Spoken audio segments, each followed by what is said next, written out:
आज से ठीक 1 साल पहले गौतम अडानी के बिजनेस में भूचाल आ गया था।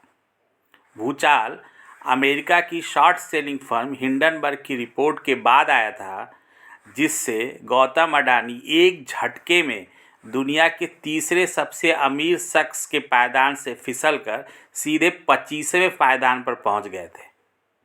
लेकिन अब 3 जनवरी 2024 गौतम अडानी के लिए बेहद राहत भरी खबर लेकर आया है। सुप्रीम कोर्ट ने गौतम अडानी और हिंडनबर्ग रिपोर्ट के मामले में सुनवाई करते हुए फैसला दिया है कि सेबी की जांच सही दिशा में चल रही है और इस पूरे मामले की जांच के लिए एसआईटी या सीबीआई की ज़रूरत नहीं है।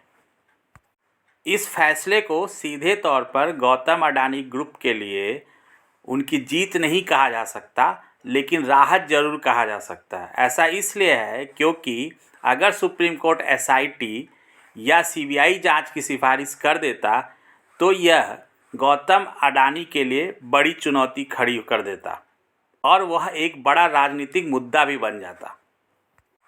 लेकिन सुप्रीम कोर्ट ने साफ किया है कि सेबी जैसी संस्था की योग्यता पर सवाल नहीं उठाया जा सकता और जो कमेटी बनाई गई है उसकी भी पारदर्शिता और निष्पक्षता पर सवाल नहीं उठाया जा सकता। ऐसे में जो जांच चल रही है वो चलती रहनी चाहिए। इसका मतलब यह है कि सेबी जो 24 मामलों में गौतम अडानी और हिंडनबर्ग रिपोर्ट पर जांच कर रहा है, उसमें से अब केवल 2 मामलों की जांच पूरी रहना बाकी है और इन 2 मामलों की जांच को सुप्रीम कोर्ट ने सेबी से कहा है कि वह 3 महीने में पूरा कर दे। गौतम अडानी के लिए यह फैसला कितना अहम है, इसे इसी से समझा जा सकता है कि सुप्रीम कोर्ट के फैसले आने के बाद ही उनकी कंपनियों के स्टॉक में तेज़ी देखने को मिली और उनकी कंपनियों की मार्केट के 15 लाख करोड़ को पार कर गई। सुप्रीम कोर्ट के फैसले को अगर बारीकी से देखा जाए तो यह एक तरह से याचिकाकर्ताओं के लिए एक बड़ा सबक है, क्योंकि सुप्रीम कोर्ट ने अपने फैसले में यह याचिकाकर्ताओं के वकीलों को कहा है कि उन्हें जिम्मेदार होने की ज़रूरत है। अदालत में तभी पहल करनी चाहिए जब उनके पास सबूत हो। बिना सबूतों के एसबीआई और एलआईसी के खिलाफ जांच के आदेश की मांग आप क्यों कर रहे हैं? क्या आपको पता है इसके क्या नतीजे हो सकते हैं? केवल आरोपों के जरिए भारत की संस्थाओं पर सवाल नहीं उठाया जा सकता।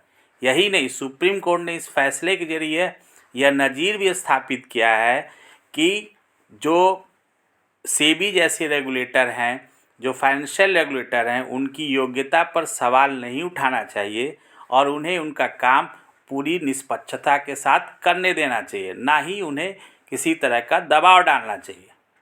शायद इसीलिए इस फैसले के बाद गौतम अडानी ने खुद ट्वीट करके लिखा है, सत्यमेव जयते।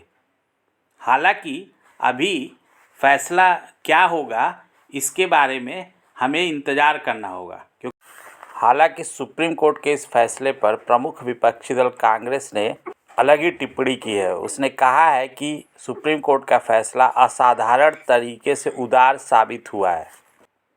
हिंडनबर्ग की रिसर्च की रिपोर्ट में यह आरोप लगाया गया था कि मॉरिशस से लेकर यूएई तक टैक्स हेवन देशों में अडानी परिवार कई सेल कंपनियों के जरिए अपने कारोबार कर रहा है और उसके जरिए मनी लॉन्ड्रिंग और करप्शन किया जा रहा है। तो फैसले का इंतज़ार करिए और देखते रहिए इंडिया अड्डा।